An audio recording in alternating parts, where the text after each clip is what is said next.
এই জন্য আমাদের বাংলাদেশের এক শয়তান শিল্পী আছে, ও আমাদের ঠগানোর জন্য বলে, নামাজ তুমি ধর্ম জানো, চুরি তোমার পেশা। নামাজ তুমি ধর্ম জানো, চুরি তোমার পেশা। সেই নামাজি হইবে কবুল, কেমনে করো আশা। নামাজ হইল না রে তোর, নামাজের লইলি না খবর। ঠিক কিনা আমার বন্ধুগণ, আমার ভাইরা? আমিও তো তাই বলি। আল্লাহ বলেন, উতলু মা উহিয়া ইলাইকা মিনাল কিতাবি ওয়া আকিমিস সালাত ইন্নাস সালাতা তানহা আনিল ফাহশাই ওয়াল মুনকার। জোরে বলুন আল্লাহু আকবার। পবিত্র কোরআনুল কারীমের 403 নম্বর পৃষ্ঠার 1 নম্বর 2 নম্বর লাইন, সূরা আনকাবুতের 45 নম্বর আয়াত। আমার আল্লাহ ডাক দেয়া বলেন, উতলু মা উহিয়া ইলাইকা মিনাল কিতাব। ও নবী, কোরআনুল কারীম থেকে যা তেলাওয়াত করা হয়, যা নাজিল করা হয়, এটা আপনি তেলাওয়াত করুন। আকিমুস সালাত, নামাজ পড়ুন, কোরআন পড়ুন, নামাজ পড়ুন। আমার আল্লাহর নবী প্রশ্ন করলেন, আল্লাহ, কোরআন আর নামাজ যদি পড়ি তাহলে লাভটা কি? আমার আল্লাহ বলেন, ইন্নাস সালাতা তানহা আনিল ফাহশা ওয়াল মুনকার। নিশ্চয় তোমার নামাজ তোমাকে অন্যায় কাজ থেকে বিরত রাখবে। কার কথা? আরো জোরে বলেন, কার কথা? তাহলে আল্লাহ বলল নামাজ পড়লে অন্যায় কাজ থেকে বিরত থাকা যায়। কিন্তু আমরা সমাজে কি দেখি? সমাজে দেখি নামাজ পড়ে ওজনে কম দেয়, খাদ্যে ভেজাল দেয়, তারপরে সুদ খায়, ঘুষ খায়, কত কিছু করে। আবার তিনি নামাজ পড়েন, তিনি তার যুবতী মেয়েটাকে রাস্তায় ছেড়ে দিয়েছে, জিন্সের প্যান্ট হাফ শার্ট গাড়ি ঘুরে বেড়াচ্ছে। কথা বলছে না? কথা বলছে না?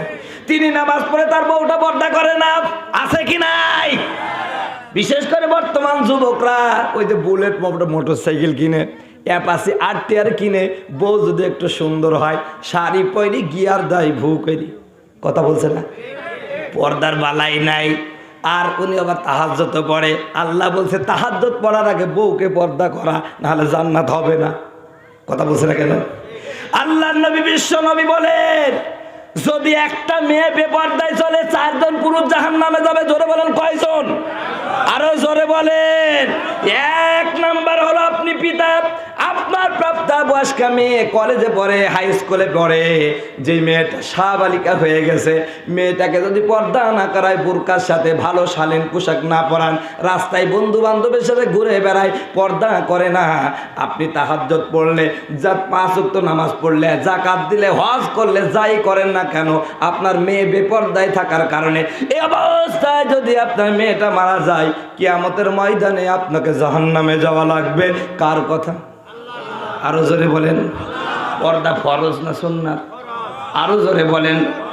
আল্লাহ বলেন, করোনা ফি বুয়ুতিকুন্না ওয়ালা তাবাররুজনা তাবাররুজাল জাহিলিয়াতিল উলা। আল্লাহু আকবার। আল্লাহ কোরআনুল কারীমের সূরা আনকাবুতের সূরা আহজাবের মধ্যে বলতেছেন, অকারনা ফি বুয়ুতিকুন্না, ও মেয়েরা তোমরা তোমাদের ঘরের মধ্যে থাকো, প্রাথমিক মূর্খ মেয়েদের মতন সৌন্দর্য প্রদর্শন করে বেড়ায় না। এখন আপনারা প্রশ্ন করতে পারে, হুজুর তাহলে মেয়েদের কি ঘরের মধ্যে রেখে তালাবদ্ধ করবো নাকি? না না না, এর তাফসীর হলো, ঘরের মধ্যে যদি একটা মানুষ থাকে, বাইরে থেকে যেমন দেখা যায় না, এই মেয়েটা রাস্তায় যাবে, বাজারে যাবে, স্কুলে যাবে, কলেজে যাবে, ভার্সিটি যাবে, মাদ্রাসায় যাবে, সব জায়গায় যাবে, ঘরের মধ্যে থাকলে যেমন তাকে দেখা যায় না, বাইরে যখন যাবে এমন একটা ঢিলে ঢালা পোশাক পরবে, এমন একটা ঢিলে ঢালা বোরকা পরবে, যেইটা পরলে সেটা দাদি না নানি না ছুরি বোঝা যাবে না। কথা বলুন ঠিক কিনা? আর বর্তমান সমাজের মেয়েরা বোরকা পরে ভাই, এমন টাইট টাইট পিঁপড়া পর্যন্ত ঢুকতে পারে না। কথা বলছে না কেন? কত সাইজ বোঝা যায়, এই ভারতে মনে হয় নাই, তবে আমার বাংলাদেশে হয়। আমার বাংলাদেশে যারা নামাজ পড়ে না, স্কুলে পড়ে যে মেয়েগুলো, 90% মেয়ে বোরকা পরে, কিন্তু ওদের বোরকা দেখলে শয়তান পর্যন্ত লজ্জা করে। কথা বলছে? শয়তান এখন আর শয়তানি করে না, ও শয়তানি দেখে। কথা বলছে না কেন?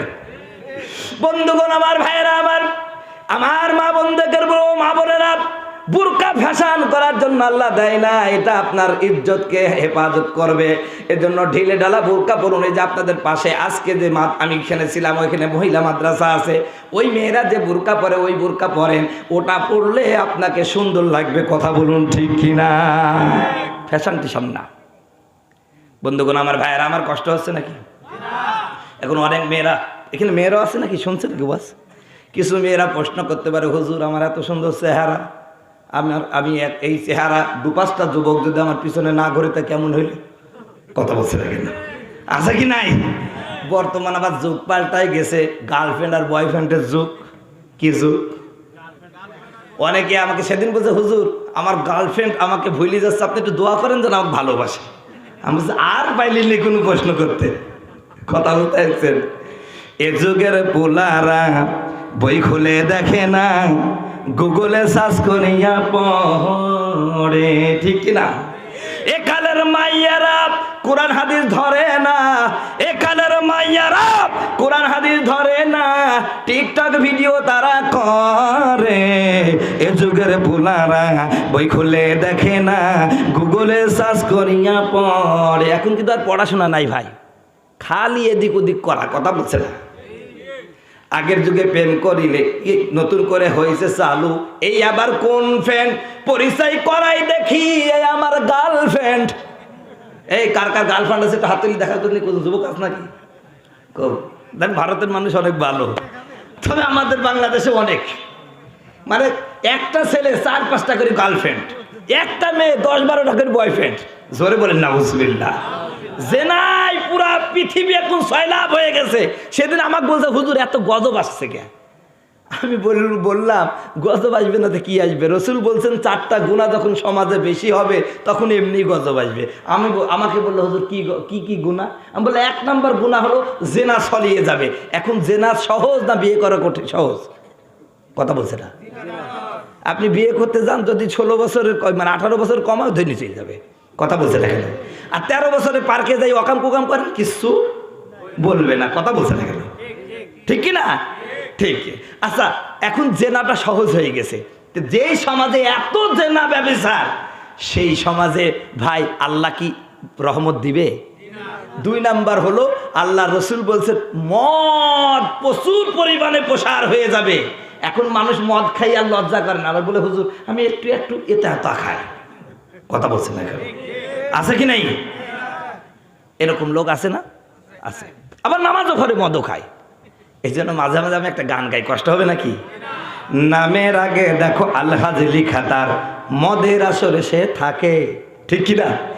নামের আগে দেখো আলহাজ লিখা, তার মদের আসরে সে থাকে। সুদ ঘুষ রাহাজানি আসে যত অন্যায়, একটু আধটু করে থাকে, বেশি থাকে না, অল্প অল্প। কথা বুঝতে পারছেন? নামের আগে দেখো আলহাজ লিখা, তার মদের আসরে সে থাকে। সুদ ঘুষ রাহাজানি আছে যত অন্যায়, একটু আধটু করে থাকে। এমন চরিত্রের মানুষ রূপী যারা, তাদেরকে কেমন লাগে? ভণ্ড ভণ্ড লাগে যে ওদের, ভণ্ড ভণ্ড লাগে, ঠিক কিনা? আমার সাথে বলুন, ভণ্ড ভণ্ড লাগে যে ওদের, ভণ্ড ভণ্ড লাগে, ঠিক কিনা? তো বলছিলাম 2 নম্বর গুনাহ কি? মদ। 3 নাম্বার, যখন মানুষ গায়িকাদের সম্মান দিবে। কোথা কাকে সম্মান দিবে? আমার বাংলাদেশে বর্তমান 5টা নায়িকা ভোটে দাঁড়াইছে। কয়টা নায়িকা? এতে এই নায়িকাগুলো যদি সংসদে যায়, আমার দেশের কথা বলছে, আপনাদের দেশের না, আপনারা মাইন্ড করেন না জানে, এই নায়িকা যারা সারা জীবন দেহ প্রদর্শন করে যুবককে জেনার সাগরে ডুবাইছে, ওরা যদি সংসদে যায়, রসুল বলেছেন কিয়ামতের পূর্বে চরিত্রহীন লম্পট ব্যভিচারিণী সমাজের নেতা হবে। কিয়ামতের অপেক্ষা করো। রসুল বলছে 1400 বছর আগে, আর 1400 বছর পরে একদম স্পষ্ট, খাপে খাপ মুমতাজের বাপ। কথা বলছে না কেন? আজকে চরিত্রহীন লম্পট যারা, তারা সমাজের নেতা হয়ে যাচ্ছে। কথা বলুন ঠিক কিনা? তো বলছিলাম আল্লাহ রসুল বলছেন গায়িকাদের ব্যাপক প্রসার হয়ে যাবে। এখানে যদি কোনো গায়িকা আসতো বাংলাদেশ থেকে, লোককে এই কটা হতো? এখন প্রচার লাগতো ভাই, দেখতেন দেখার জন্য হুমড়ি খাই পড়তো। কথা বলছে না? কথা বলছে না? তাহলে গায়িকাদের মর্যাদা বেড়ে যাবে। আর 4, হারামকে হালাল মনে করবে, হারামকে হালাল মনে করবে। রেশমি কাপড় পরা পুরুষের জন্য হালাল না হারাম? আজ অসংখ্য পুরুষ এটা পড়তেছে। আল্লাহ রসুল বলছেন এই 4টা গুনাহ সমাজে যখন ছড়িয়ে যাবে, তখন তসবির ফিতা ছিঁড়ে গেলে তসবির সুতা ছিঁড়ে গেলে তসবির ধানাগুলো যেমন একের পর এক পড়তে থাকে, মানুষের মধ্যে বিপদ ঠিক তদ্রূপভাবে একের পর এক আসতেই থাকবে, আসতেই থাকবে। করোনা চলে গেছে, ডেঙ্গু এখন চলে আইছে। আপনাদের বাংলাদেশে মনে হয় নাই, এই আপনাদের ভারতে নেই, আমাদের বাংলাদেশে করোনা চলে গেছে, এখন ডেঙ্গু পিটাচ্ছে, প্রতিদিন 2-5টা করে বেরিয়ে যাচ্ছে। এইরকম একের পর এক গুনাহ যখন বাড়বে, গজব আসবে, মানুষ প্রতিকার খুঁজে পাইবে না। এটাই হলো কারণ।